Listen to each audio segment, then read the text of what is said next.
Hey, what's up? Dr. Earl here. It's about actually 11:42 right now, p.m. I know I've been saying the times of the day when I record these videos a lot of times. I don't know. I used to hear DJs on radios do that all the time.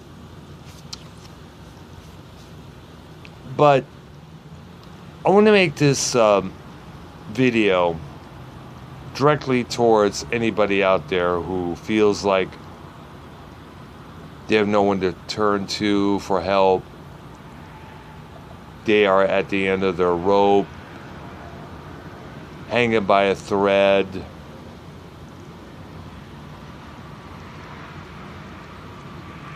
Feeling let down, depressed, vulnerable.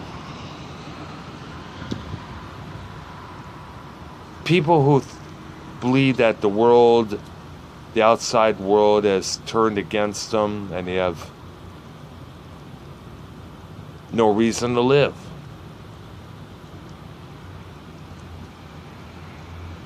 And one big reason why I'm making this video about it is because a friend of mine, I won't mention her name for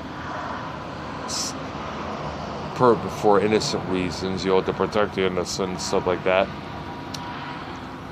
She messaged me and she said something about, which is a good way for suicide. Not that exact question, but something in that particular vein. I asked her why would she think of such a thing. She basically said, she was miserable for a long while, feeling depressed.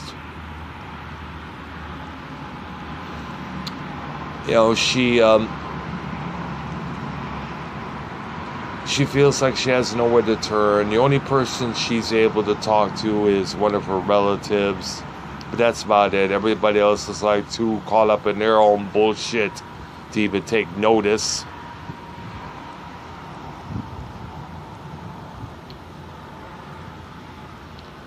I told her, it's not worth to do that.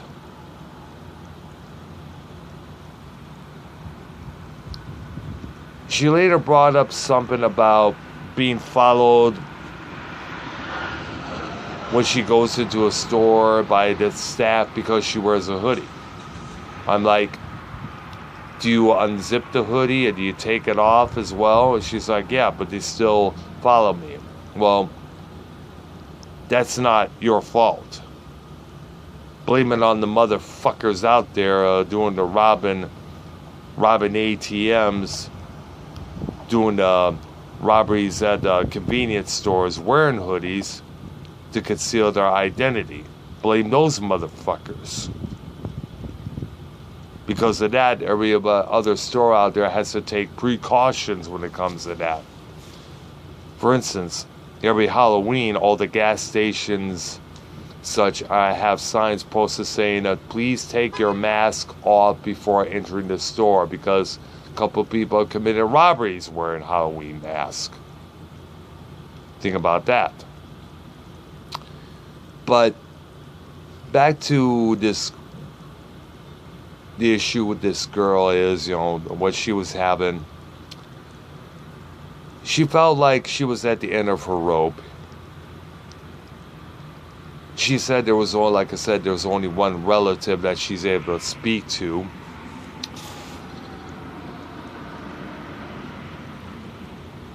And basically,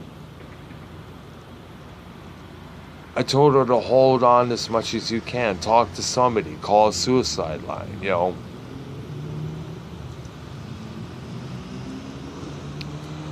And it got into me to remembering a few people that didn't hold on. Who took the easy way out.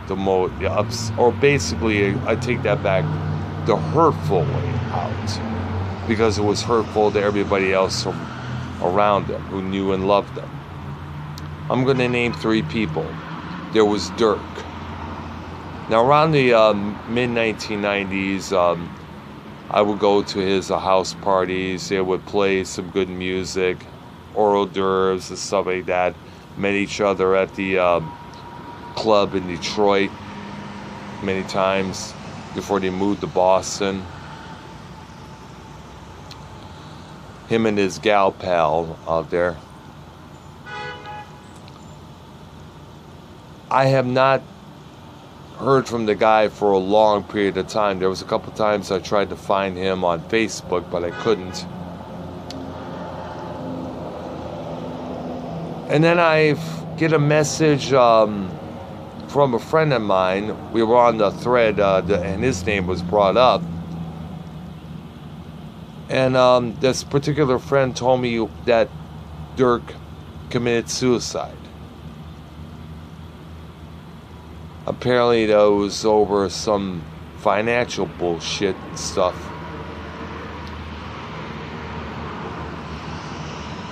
I don't know what the real deal was, if he was knee deep, not really neck deep into that kind of stuff, or in that predicament, but he took the easy way out instead of sticking it out and fighting it. So I was really bummed out and hurt about that when I got the news. There was another friend of mine named Izzy who hung himself in 1997, in September of that year. He had a few problems. One of his best friend had died. His girlfriend broke up on him.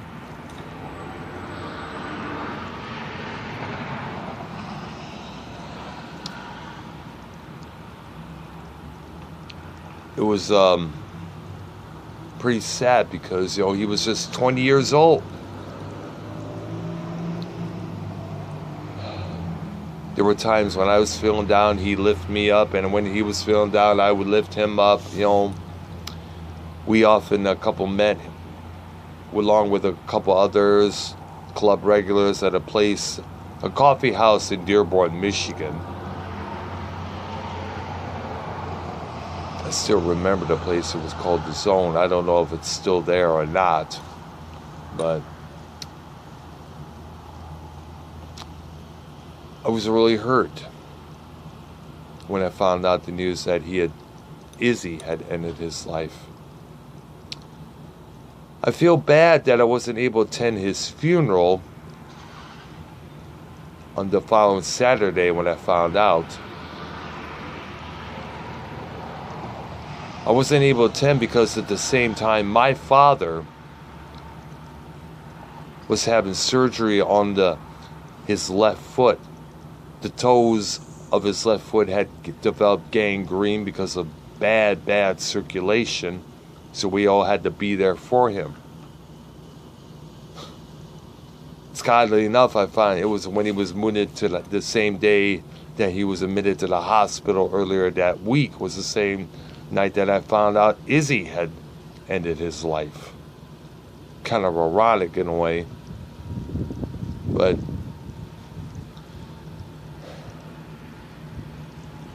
we miss him. He was a cool dude.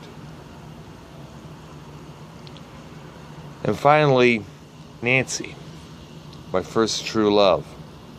We were together for almost 4 years. Almost 4 years.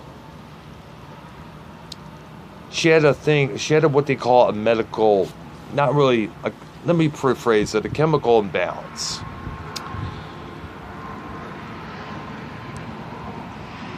She would feel depressed multiple times over things that she was going through.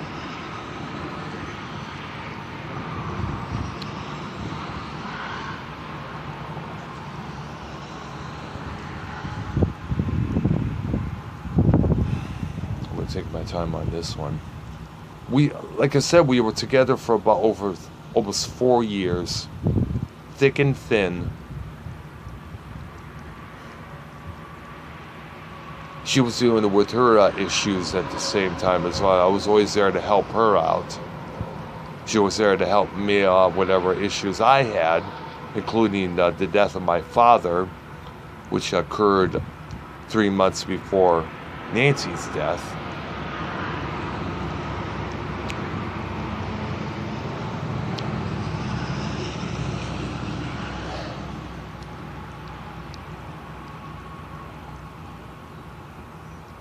I remember last time I spoke to her, it was over the phone at my old restaurant job.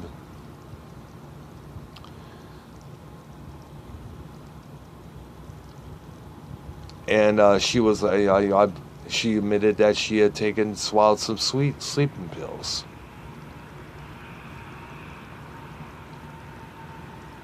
I tried to tell her, don't call 911, call somebody, do something, call the hospital, something like that, and she said, okay, I will, and that was that.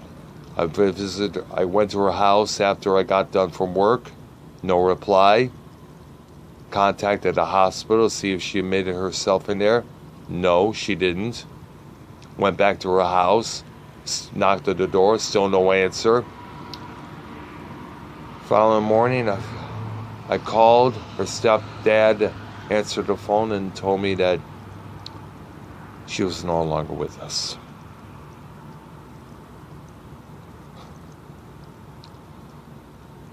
This happened in May of 2001, and I'm still not over it today. In 2018, going on 2019.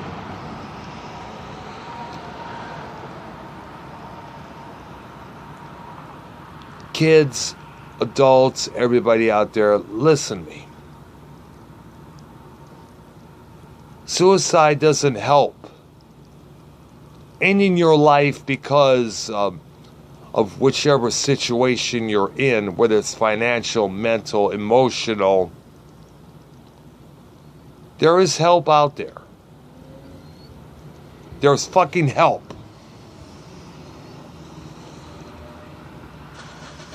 You just don't hurt yourself. You hurt the people around you. Mothers, fathers, relatives, friends.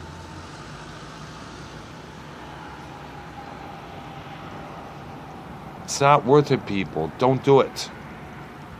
Do not fucking do it. Call someone. Talk to someone. Please. For God's sakes.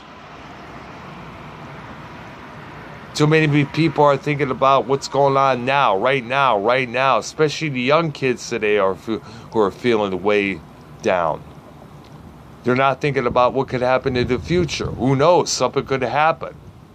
Something good might happen. They may find themselves a well-paying job.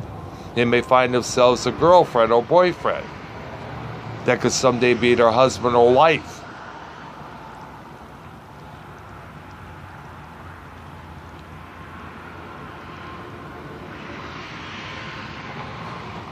There were many times I felt like I was at the end of the rope. One time I did consider suicide because I was finding myself in a heap of trouble here, financially. I held on. I stayed. I said, no, I'm not going to go out like that. And I'm glad I did, because I wouldn't be here in the great state of Texas. There would have been no Dr. Earl videos. There would have been no Dr. Earl within the YouTube community, which I'm part of. Hold on, people. Hold on. Don't throw in the towel. It's not worth it. It causes more fucking damage than it does any good. It doesn't.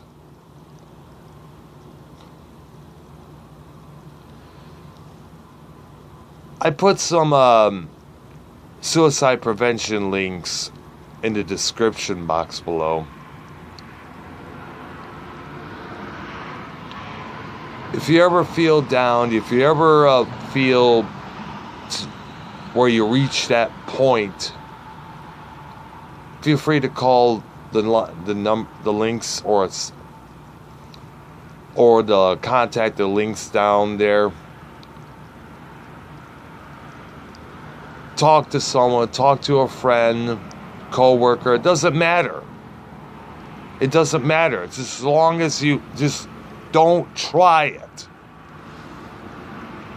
Don't fucking try it, people. It's not worth it. Hold on. Get out there and live.